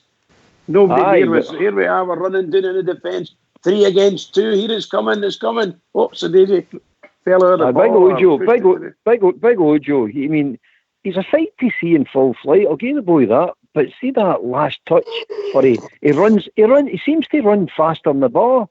He's always trying to drag the ball away, and you're like, I've not heard that statement for such a long time. That was a great good one, Old Bear. Well done. Yeah, runs faster. You know what I'm saying? Runs faster That's than ever. but he's you're like, going to get the thing under control. Come on, if we could just get it under control, you're like, but it's one of these things, isn't it? Well, it's easy sitting in the stands saying things like that. His body seems too quick for his brain. Yeah. It does, doesn't it? It seems. That's what it's like. Aye. Did any of you feel the spark in the stadium when Morelos came on? I mean, the whole place just lit up when he came on. Hey, we are a big man. And nobody could lay a hand on him. They couldn't touch him. Brilliant. What a brilliant player. I think that's how we were saying yesterday, Bridgeman. That sort of game, Stardog mentioned it yesterday as well, that sort of game was probably ready-made for Morelos. You know, playing against that back four. He could have probably handled that back four a lot better. I know we keep saying horses for courses, and in my opinion, I would just start at Morelos every single game. He's young enough, he's fit enough. I think he needs a rest. I think he just loves playing. I certainly wouldn't disagree with you too much based on yesterday. However, what I would say, and I mean this in all honesty, their centre half had a very, very good game. I don't know the chap's name. Was it? I was going to say, was it Mugabe? I thought he was absolutely superb, and he was playing against Defoe. But you know, we've just spoke 2 minutes ago. We've just spoke that Defoe scored a world-class goal. So that was his first full game, Bridge. But he looked really good. But all I'm I saying know is, that was his first game. I think he looked really good because he was playing against Defoe, who isn't the most mobile person in the world unless the ball comes in quick to him. So he's not got. I don't know if you're being fair there, Bridge. I'm being very Defoe fair is because he's not going to beat that big fella with physical stuff. No, My God, he beat him in pace. That's Defoe's game, movement, mate. He moves people. But yesterday he couldn't. He was running into two people. I think that big fella played a very, very good game against him, and then all of a sudden, bang! Here we go. Defoe he just kept fouling though. Smashing header, He just kept and he fouling, had that he just kept fouling. wonderful goal against him. So that big fella ended up getting taken off. But I thought he had a very, very good game against Defoe. But that's only for the start of the game. You can't say anything against centre halves, can you? Bridge, to be honest with you, Bridge, to be honest with you, I don't think that big boy had. The ball got into the box across. He did a few away, but on the ground, I thought Defoe had him on the ground. I really did. I thought Defoe was moving him. That's why you got to remember. See the goal. See the goal. The first goal. Defoe had him on his trumpet. By the way, he fell on his trumpet. By the way, that's what I was saying. Just a minute ago, it looked as if he was doing had a very, very good game against him, and then all of a sudden Defoe scored, and the game changed for that big fella because he couldn't catch. He didn't know what to do. And Defoe actually beat him in the air as well got a header, and unfortunately went maybe a couple of feet past the post. But I thought Defoe had a very good game, so it was a mix and match there. But it didn't look he wasn't on top of I didn't think he was on top of his game, Defoe. And I think the problem Defoe had yesterday, Bridge, was when you couldn't find him back to the back end last year. Arfield was up in the passing ring corners, and if he holds it, maybe a runner he can pull it. There's passes options. Defenders don't know what to do. He was isolated yesterday. He was on his own, that's what I'm saying. And each time we tried to get him, invariably it was a kind of high ball. And just as Albert said, the big fella was coming in there and he's just getting away, clearing it for the ground and all that. So it took a wee while for Defoe to find his angles with that big fella. I thought that big fella had a very good. It was okay, maybe for half an hour or something like that, But I thought Defoe. You're right. He's a centre half, and I sympathise with him. I thought Defoe took some punishment yesterday. Really, I think so too. It was an easy target for the big fella. One at a time, Bridge. Sorry. What were you saying? No, I was listening. What did you say? Bridge, it was talking. No, I was saying. I agree with you. I thought, I was just thinking, I thought he took some punishment yesterday with Defoe. He really did. And he was isolated. And that's when it comes down to what we were talking earlier on about the runners going by him. If you don't get the runners, Greg Stewart's no good to you. And Defoe is isolated. So you've got to get the runners by him, and they'll start flicking and finding. But that what happened yesterday is, as we spoke, I'm not going to go over it again, but we spoke is Aribo and Arfield way too deep. And they need to learn, or Gerard needs to tell them. I mean, he's saying it we didn't do the basics right yesterday. I'm saying to myself, well, what is the basics? Because I thought they were passing all right. There weren't many stray passes. I thought the passing was all right. And I thought the speed of the passing was not too bad as well. And I'm saying, so what were they doing wrong? How would they know up the park? And it's down to your two midfield. Aye. See, passing and movement. The passing was all right, but the movement wasn't great because it was all 5-yard passes either side. He was a backwards. There was no penetrating passes, nothing going forward. But that's it. They can't pass forward because there's nobody forward. You've got to go. You've got your attacking midfielders have got to go forward. And then your defenders and we Davis can find them. Sorry. Yeah. I was going to say, you're right. Defoe. When Defoe was getting the ball, when the ball was coming close to him, he was getting barged a lot. And by the time he got the ball under control and turned, there was maybe two of them against him. But I do think, I thought after he scored that goal, it was absolutely astounding the way it changed. You could see they had that fella in his sights. If you get a ball to Defoe, he'll take him for sure. But I thought the big fella played well in the first 20 minutes or so. You mentioned him once or twice. Okay, pal. All right. See, one of the best goals, or one of the goals that was last season at Ibrox, JFK, was Scotty Arfield's goal. And Defoe, what did he do? Nothing, didn't he? Remember? Just walked over the ball, dummied it. Yeah. Bridgeman, I'm talking to JFK. Oh, sorry, JFK. Sorry, pal. JFK. But we couldn't have scored that goal yesterday because going back to Albert's point, there was no runners. No, wasn't he? No, that was apparent for the very start of the game. You know, I mean, when the team was picked, we didn't have that, and that's something we need to sort out. Jermaine Defoe scored a cracking goal. It was an excellent goal, but we need a bit more effort for somebody in there. And I'm unfortunate at the moment. Scotty Arfield looks as if he's running an empty for me. I tend to agree with you, mate. I really do. We spoke about it yesterday. It's not a criticism of Scotty Arfield. It's an observation. Yep. Box, you're a keen watcher of people. Is that fair?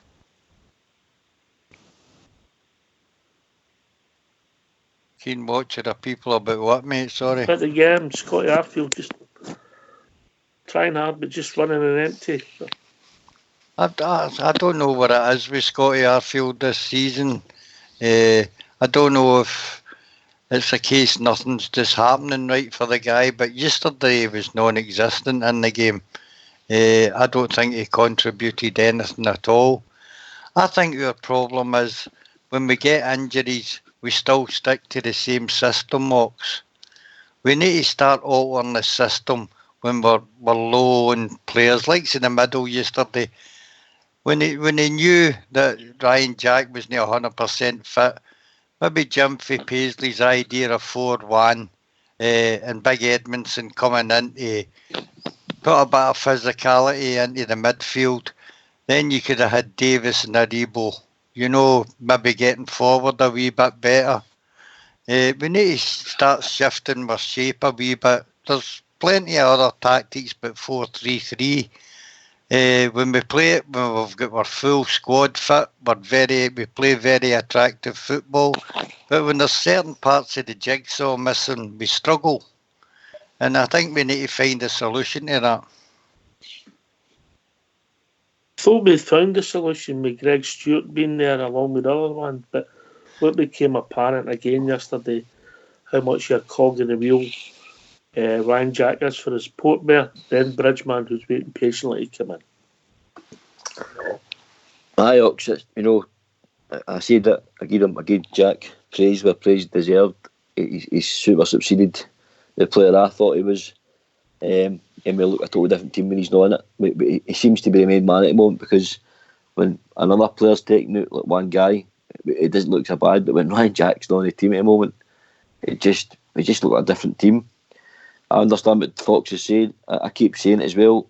But we seem to not have a plan B when it comes to, you know, not having our best 11 available for 4-3-3.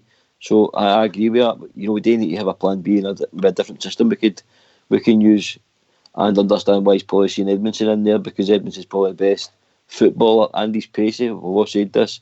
He seems to be the best passer and the most pacey centre back we've got. But he could probably do a job in there that would push the midfield up. But, you know, Ryan Jack's coming back. He's probably going to be team. I would say they'll start on Wednesday after that result, because I think the gaffers want to make sure we keep getting 3 points. So for me, Jack's got to start on Wednesday. And Kent, but I don't know if you've heard, I'm hearing Ryan Kent's got a wee niggle again. Him and another player was in the cryogenic chamber today because of a niggle to his injury that he had. Well, if he's no fit, mate, we're not doing him any favours. We need to get it right, or but the whole season's going to be stop-start. Bridgman, in you come, mate. Yeah, I have to agree with. I have to agree with what you just said there. I know you have to be fit. We can't take any chances on any of our players. Ryan Jack, hopefully he's back. He'll be back. Whether you play him tomorrow night or Wednesday night, that's a choice for the manager, I say. But my goodness gracious, he's proven to be a fan's favourite and a team necessity. The way he plays, he's a wonderful player. There's no doubt about it. And I just hope we can, shall we get the best out of him between now, particularly and the end of the year, because we've got a lot of games coming up. And we really need someone who has drive. So him and Stephen Davis are a really good pairing. I don't know if young Kamara's injured or no. I wondered why he never got. He was ill, mate. He was ill. Was he? Oh, aye, because he gets sent home. I remember reading about it now. Yes, I did get sent home. Yeah, okay. So maybe when he comes back, that'll make a big difference as well. But certainly Ryan Jack. We're going to go up there, and he's going to go up north. A long travel up and a long travel back. So it's got to go, isn't it? Every game is going to be really, really crucial to us. And I think I was ever so pleased to come out of there on Sunday night with my 3 points in the bag. That will do me. And we were a better team the whole game. We were a better team. And nobody should take that away from us. Nobody played really well. Come on, the Rangers. People recognise that you that's how you win leagues. You don't play well and you win 2-1. That's how you win the league. You're not going to win 4, 5, 6 every week, you know. Wednesday night's game, I think, it's imperative that Ryan Jack plays Oxshire. I mean, traditionally, Ross County play a 4-4-1-1, you know, and that's going to be a battle in the midfield in there. You know, the Gardine, who's a Hardy player, and Spence as well, and they've just got an ex-Rangers player in there now, Ricky Foster. So they always play that system home and away. So we need somebody like Ryan Jack to try and get a bit of dig in that midfield, and that was lacking yesterday. Certainly was lacking. We don't have that ball winner in there. And again, I think it's time that what they have to was pushed aside for a couple of games, give him a rest. Is Kamara going to be fit? We don't know. Is it illness? I don't know what the illness is. We just said it was a sickness, but we don't know what that was, what I mean. But we definitely need Ryan Jack there. I think it'll be a totally different team on Wednesday night. What was you thinking, JFK? It'd be interesting. Well, obviously McGregor in the back four, I would keep the same. I'd like to see Ryan Jack in there, Stephen Davis, and if Kamara's fit, I'd play Kamara. And up front, I'd bring Fred back for the start. Obviously, Barker's out. I would probably play Ojo. Greg Stewart didn't do a lot for me yesterday. I thought he was a much no. So I would probably have Fred starting and Ojo starting up front with Ryan Kent on the other side. If he's fit, mate. If he's fit. Aye. We thought we'd all these wingers at the start of the season, all better. Well, too many wingers, and lo and behold, we've hardly got any. You know it's going to happen in about 4 weeks' time or 3 weeks' time, and we're going to have a lot of wingers again. The trouble is, when you want them to know. But hey ho. But my team for Wednesday night is McGregor, back four like same as Jimmy's. Midfield will be Arfield, Kamara and Jack. My forward will be Morelos, Greg Stewart and Ojo. We don't think Davis is going to make it. I looked as if he was struggling the last 20 minutes yesterday, didn't he? Aye. He did, But look, injuries are part of the game, so we'll see where it takes us. But I'm sure we'll talk about that tomorrow night. I just wanted to hear about JFK when he said he had big differences. But, right, what was I going to ask you there? Right, okay. Aribo. Great talent. We've got to get his position right. If no, I'm concerned that he'll turn into the next Ajaria. Boy with great feet, great vision, but he'll just disappear and no Hackett in Scottish football. Am I right to be concerned? Fox. As you say, it's finding the right position for Joe Aribo. And in the system we play, 4-3-3 all the time, he's not always guaranteed a start there, mate. That's where I think it's important to change the tactics sometimes and maybe go three at the back to allow you more scope in the midfield of playing the two wing backs and Barisic and Tav and forcing our team up the park.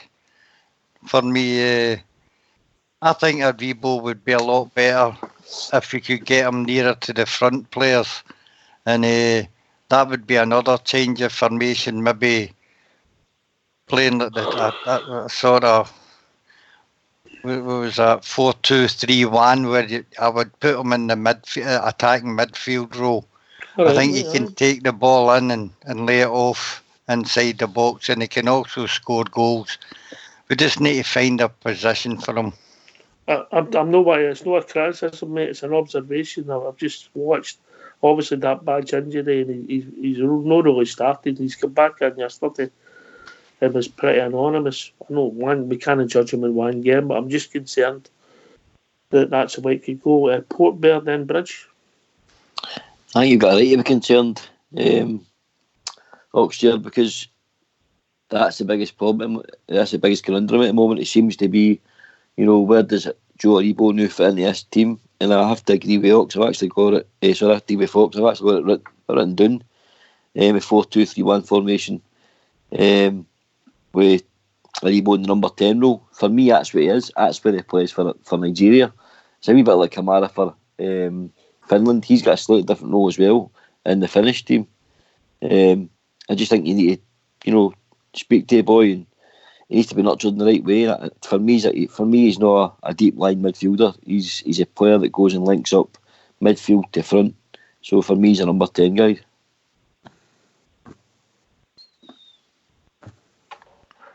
Bridge? Yeah, sometimes you think you listen to that and you can't quite disagree with it, can you? He does, international wise, that's where he gets his most, shall we say, he gets most moves out of that when he's moving in the number 10 area. He makes things happen, he gets involved, he becomes dangerous in front of goal. I'm afraid that we're no using him like that. So maybe the manager needs to tweak the team or the lineup in order to get the best out of the boy. Maybe our expectation is we need you to run back and sort of hustle and bustle and then come back up and be this silky international footballer that can score goals. I don't know if we can do that with him. I'm not sure. But I know one thing, he's a fantastic player. He's proven it at international level, and we should be using that wherever possible. Obviously, the manager has said this all along. The manager had major decisions to make in the squad he's got, and from the squad he's got to pick the teams. And we've said this, we wouldn't like to be in his place, but he's got some smashing players, particularly young players like Aribo. He's got to learn, he's got to be there, he's got to do it. But when you're playing really well at international level, and then you come back to your club and you find out that they want you to go out and suit in the left side of midfield and do what this, that, and next, well, you're not getting a chance to play at your favoured position. It's really difficult. I've got sympathy all round with that one, but I think he's a smashing player. I really do. So I'm not saying I don't think he's a good player. I just think we've got a conundrum. All better than GFK. I think you're right to be concerned. Put it this way, Ox. The last 2 league games that the big man's played, he's not improved the team. In fact, if anything, I think he's weakened the team slightly. And this is all down to where he's playing. And I'm like you. I think he's a rare player, the big boy. I really like the big boy, but we need to get this conundrum solved and get it solved quick, because you're just going to end up wasting a talent, because he's no functioning what he's doing now. Definitely no. My idea of him is a bit like Porty, a 10 or a floating, one of the midfielders that goes anywhere, just pops up all over the place. Maybe something like that, but definitely know the way he's playing now, because he's wasted totally, and he's bringing nothing to the team. JFK. I'd agree with that. What you said earlier on, Oxshare, I mean, it's another Ajaria situation. I mean, a lot of us are talking about that way, about where I'm sitting in that, and I agree with what Paul Bear saying there. I think he has played out of position. I think he's a cracking player, but he plays in a totally different position for what he plays for Rangers, and there's a good talent there. But can we afford to change the system to suit him? Is that something we can do going forward? I don't know. If this way, the way we play doesn't suit him. So it will be interesting to see as time progresses in the season, especially coming into the December, January, February, when it's going to be tough. So that's when it was sorting them in for the boys, mate. Can I come back in there, Ox? Aye, of course you can, mate. Just a wee note on, Aribo. The manager thinks a lot of this boy. If you remember, the manager said this boy, the sky's the limit. Only other thing I can think why he's playing a bit deeper is he's trying to change. He's trying to make the boy a lot more all-round midfielder. He's playing him in there, these deeper roles to puffing him up, to get him used to the Scottish game. He's trying to just change the boy's play. I don't know. I'm just trying. I think he's a fantastic The player. only You see, thing look at I'll him. say, I get where you're coming from, mate, but Yeah. I've said this before. I don't want people to try to be training people in the Rangers first team. That's what the training patch is No. for. Yeah, You know, I agree with you. You know? I'm just wondering if that's what Gaffer's maybe doing. He did say too Sky's much on in it. it. Maybe he was just stinking on Sunday. That was all it was. No, but it's been more than one game, innit? It's been more than one game. He's sort of been posted missing since he got out. He'd knock, I would say, since he got back for that. He's been posted missing for me. Because he had a great start this season, scoring goals and stuff. But again, I've noticed in the other games he seemed more advanced, didn't he? But Aye. certainly since he got that injury, maybe the injuries that he knocks gave him a wee fright. I mean, he had Jack and Davis were the constants, and he was the forward player, wasn't he? Yeah, that's what I mean. So he was getting free roam to, go and link up. So if you've got a fully fit Jack, fully fit Davies, that lets whoever it may be, Aribo or Arfield, because in my opinion, that's their both favoured positions. It lets them go and link up with the four Morelos, whoever's up there. It seems to be you either play Aribo or Kamara, and at the moment I'll be playing Kamara. That was another one. People were slaughtering Kamara for his game in Porto. I thought he had a great game.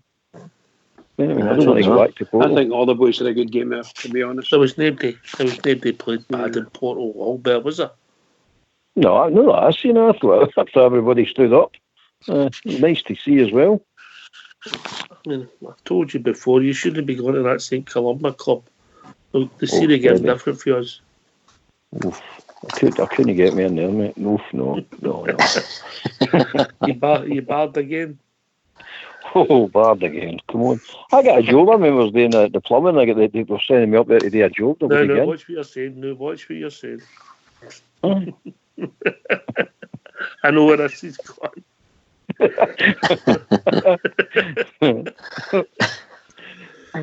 Anyway. So, I mean, it's just an observation. We're saying that Scott Arfield's running on fumes. I think a few years have thought of that since the summer.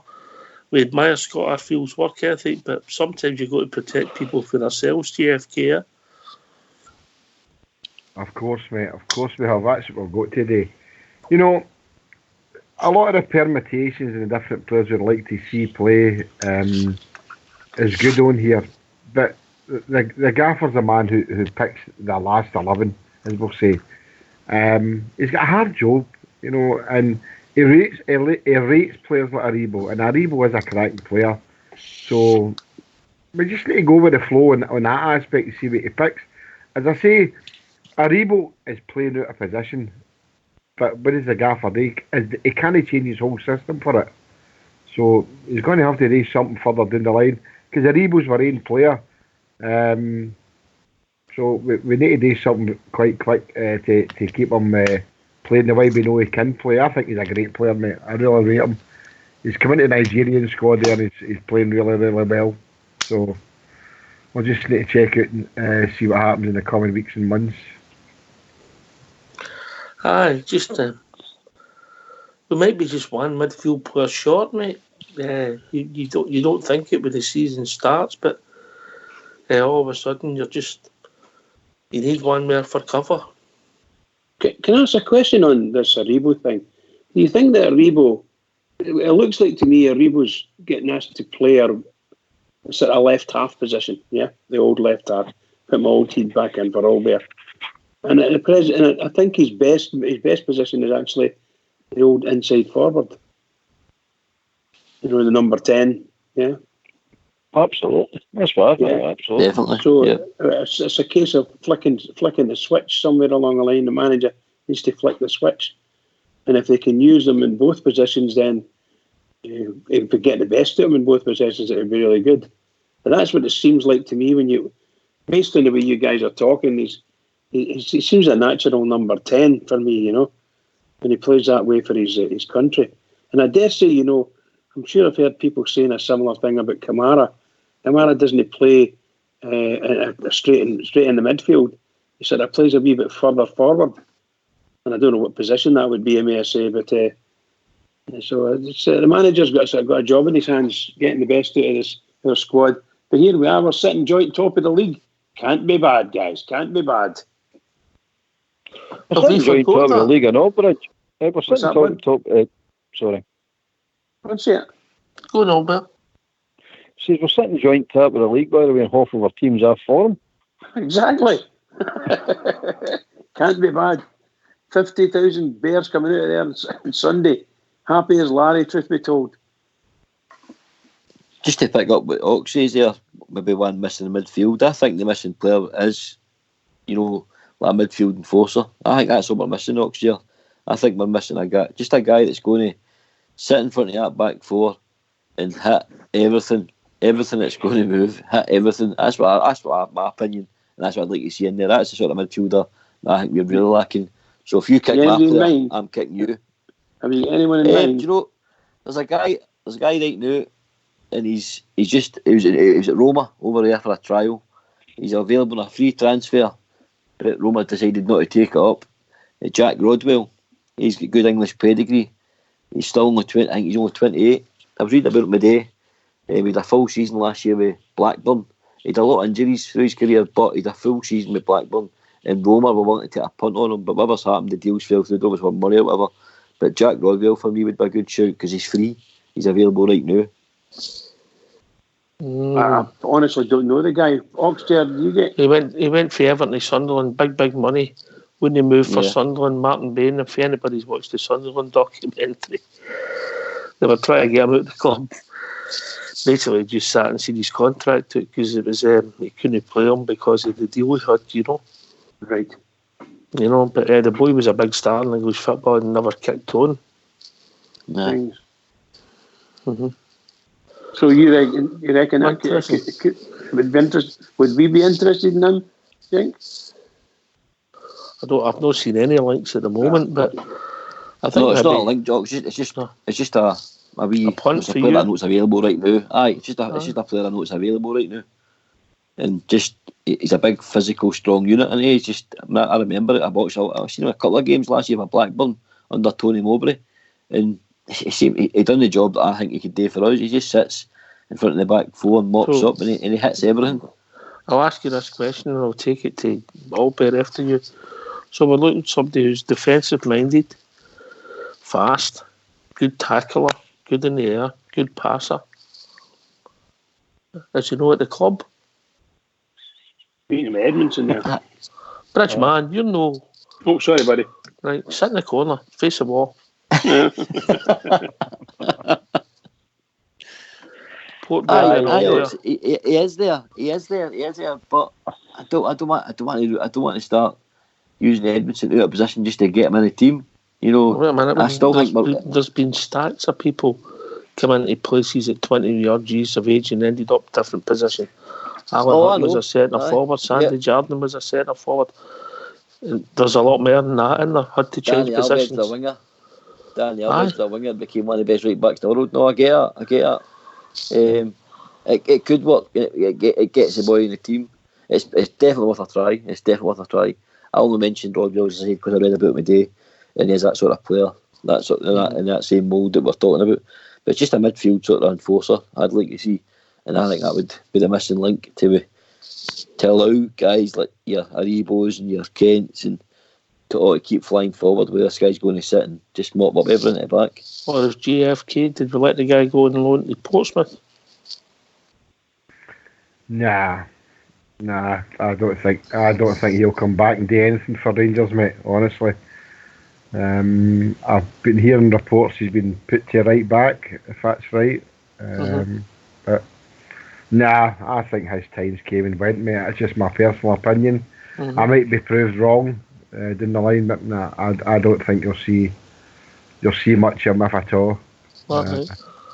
Is it this kind of player we're looking for? Is he at the club, Albert? Fast, pass, good in the air, defensive minded. Am I reading too much into it? Edmondson probably could do it, but I don't think he's got a football brain for that position. And I know it's an enforcer, but you still need a football, like a midfield brain. I don't think he's got. That's the thing that would fail with him. You know what I mean? Because I watched him that wee cameo role he played that time, doing that role, and he done all the things that you said. He's winning the ball in the air, and he's fast, but when he's getting the ball, you're like, especially in a tight position, He doesn't seem to know what to do with it then. If he's got time to move it, like when the centre half, when he's facing the play and moving away with the ball, he can strike a nice ball and pass a nice ball. But you know yourself, midfield time, 50% of your time, you've got your back to what way you want to go. You know what I mean? So in their positions, I think it's the way you're facing like the old centre halves, you know. Well, that's what centre halves do, isn't it? So, so I think for that, what a pair of shockers. Half the time, Bridge, you thought the park was only 6 yards wide. You know what I mean? I had my territory to patrol. I was singing your praises yesterday, Bridge. Singing Go on your then. praises. I was telling the young boys how you get player of the season. Touched the ball 3 times. That's what he did. You know the funny thing is, Bridge, they think we're kidding. Oh dear. Oh dear. 3 times a lot in a game, is it not? That was a season, Bridge. Oh, the season now. Well, that's about right. That's about right. I nearly completed the pass. Wow, I'll tell you. It's a hard game in those days, you know. Hard game. No, I mean, obviously, we'll talk about it. Obviously, the manager thinks a lot of this boy, but Jonas. What's he? Is he just another midfield, or is he get that in him? He's got the physique. He's got it. Oh, That's one of his favourite positions, actually. And he just signed a year extension. And Steven Gerrard, I read it on Rangers News earlier on. He actually just called the boy up to the first team squad via WhatsApp. He got a wee WhatsApp message. He thought somebody was winding him up. It's turned out the gaffers called the wee guy up and gave him a year extension as well. So we must see something. Did he not play for us for about 6 months, Oxtia? Aye. I think it was. I think he played under a few different managers. Gave him a game, you know. But he's been back, and obviously he's kept battling away, and he's got an extension and called up with the first team. But if the boy kicks on and plays, he gets in the team and he doesn't lose his position. Fair play him, but you've got to get in the team first, all better. That's it. Get recognised, get in the team, stay in the team. But the bits I see in the boys got some nice touch in the boy. I remember him pulling a ball out the air. It was absolutely fantastic. You're like, oh, this boy looks a player. I don't know about the enforcer, but I don't know if he's that type of player. But everybody wants to play defensive midfield now. I don't know what this defensive midfield's all about, but everybody wants to play it. Must be an easy position. But most of the time, Claude Makelele will be a starter. That's when it became fashionable under Chelsea and Real Madrid. And now you've got Kante. Millions of players that just want to play there now. So it seems to be. When I was playing football, everybody wanted to play forward. They never wanted to play back. It seems to be the flavour of the month, the flavour of the decade. You know what I mean? Everybody wants to be a defensive midfielder. To my mind, in fact, we're turning football players like Steve Davis into defensive midfielders. You know what I mean? I think Davis is doing a natural move, isn't he? From being the sort of a standard midfielder, brilliant midfielder, should I say? And he's now got this wee section there, and he can patrol at the back and pick the ball up and move forward. And it's him who had the shot to the goalkeeper beat out for Defoe to score that great goal yesterday. So it's not as if he's a defensive midfielder. He's up there and scoring the great goals. Defensive midfielder. Somebody says that to me. Sorry, pal. Sorry, mate. Did he not do that? But because he's watching a Lebo and Arfield doing hee-haw, so he's went. I'll do it. You see Davis doing that a lot. So Davis still likes to attack. My idea of a defensive, my interpretation of someone being a defensive midfielder is all he's interested in is picking the ball up for the defenders and spraying it a wee bit, making people click. So give it to the other midfielders, wee Partick boys, let them go and run with the ball. You know, you guys. The ones that can play football. Exactly. I've said that all my life. I don't want to play football like that. I'll get to somebody that can play football. There you go. Away you go and do it. But I think the thing about Stephen Davis, how he's fought into that position, so good. And I'll go to JFK, and JFK, I think when he goes up and becomes a record cap holder in the UK, Yeah. there should be a testimonial from Ibrox Rangers v Northern Ireland. Yeah. All A A great brilliant night. idea, by the way. What a brilliant idea. all the players that left Ibrox, he was the only one I would say that left with dignity. And include Alan McGregor in that.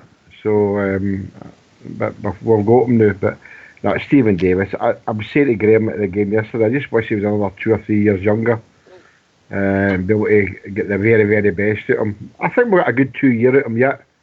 He's a fantastic player. He's visionary of the game, just not just on the ball, Oxshire. He's reading of the game off the ball.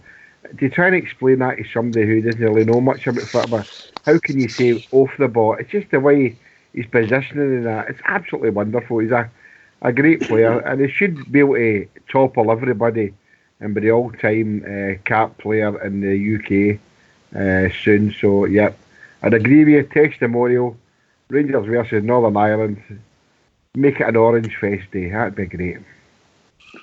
Many times he's showing up in the box now, guys. In between Connor Goldson and Hollander, mopping up as well. He seems to be, in between Barisic and Hollander, he seems to be popping up in the box a hell of a lot, making blocks, clearing the ball, and he's epitomising. Obviously, the older he's getting further and further back. That's why he's playing a wee deeper role now. But he epitomises everything that we want to see at Rangers. At his age, the drive he's got, determination. He obviously loves the club, and that's how you're getting performances the way we are.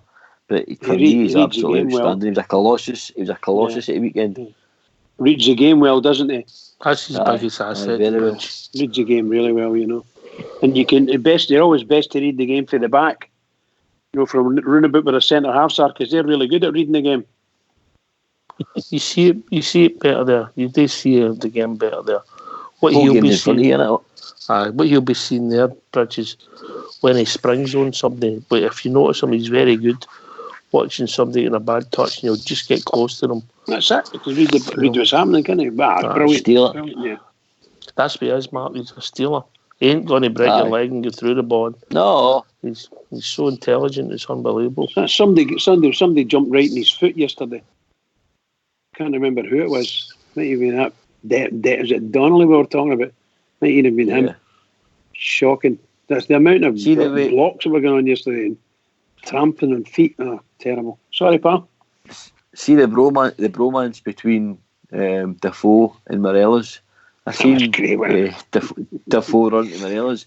I tell you, see if any young midfielders are looking to sort of do what Morelos has done, just link in and click onto Defoe. I think there's a lot of Morelos' game now. You're seeing about, Defoe's obviously rubbing off for him in ways. Our young midfielders should be bloody nipping Davies' head constantly. Just getting coached from him, working with him in training and stuff, and just learn from that guy, because that's one guy that will teach you a hell of a lot. And great to learn off. Just watch him play, guys. And your young midfielders should just take a wee leaf out his book. Is that Spanish player again? One guy. One guy. One sheet. Sorry, mate. Bad joke. But you're right. He's got a great attitude, and he always has, didn't he? Always. I definitely know. I would. Anybody, if anyone is young, watching, a footballer like that at your club, you'd be nipping his ear constantly, just to get a chance to train with him, and learn off him. And I think that's what a young guy should be doing. I think I agree with what Oxtear says earlier on when he spoke about him. Possibly, if he can keep him going for another couple of seasons with us, maybe think about getting some sort of game for him anyway.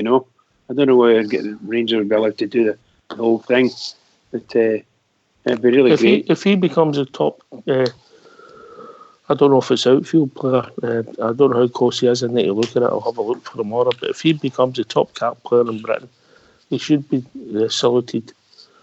100%. Absolutely 100%. Yeah. Uh-huh. Who is it? Is it Ryan Giggs? I think it's Peter Shilton. Shilton, is it? Right. 125 caps. Stephen Davis is 10 caps behind. You get that. You think he'll get that? Oh, easy. I do, mate. Yep, easy.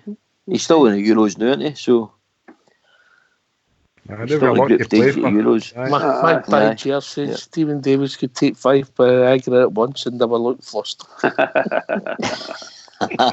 He's a cool dude, isn't he? He's a real cool dude. Anyway, Bridgeman, we've reached that time of the evening. Oh my goodness! Can I just say once again, my apologies for me interrupting folk. So Never apologise. I've told you that before. It's a technical difficulty I've got. My brain's not working right sometimes. Your Anyway, can I nose just too say? big.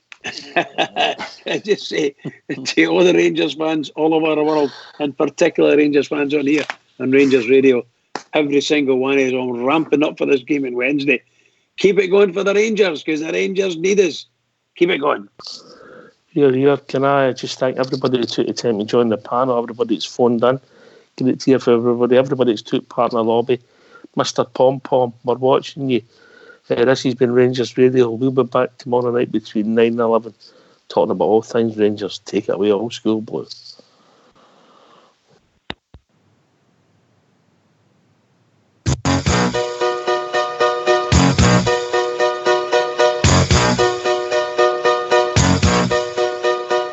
A light shone in the night somewhere ahead. Blue turned into green and then it was red. And stirring the night, loud music played. The light I saw in the night was a penny arcade. Oh, step up and play. Each machine seemed to say as I walk round and round a penny arcade. And just ring a bell on the big bagatelle, and you make all the colored lights cascade and music play in a penny arcade. Yes, I played and I played and played all the time. Roll up and spend your last dime. At first I thought it a dream that I was in. You know I was lost, so lost in a sea of glass and tin. But no, so deep in my hand, in the back of my jeans. Well, I grabbed me a handful of coins to feed the machine. Oh, step up and play. Each machine seemed to say as I walk round and round a penny arcade. And just ring a bell on a big bagatelle, and you make all the colored lights cascade and music play in a penny arcade. Yes, I played and I played all the time. Roll up and spend your last dime. Oh, step up and play. Each machine seemed to say as I walk round and round a penny arcade. And just ring a bell on a big bagatelle, and you make all the colored lights cascade and music play in a penny arcade. Yes, I played and I played all the time.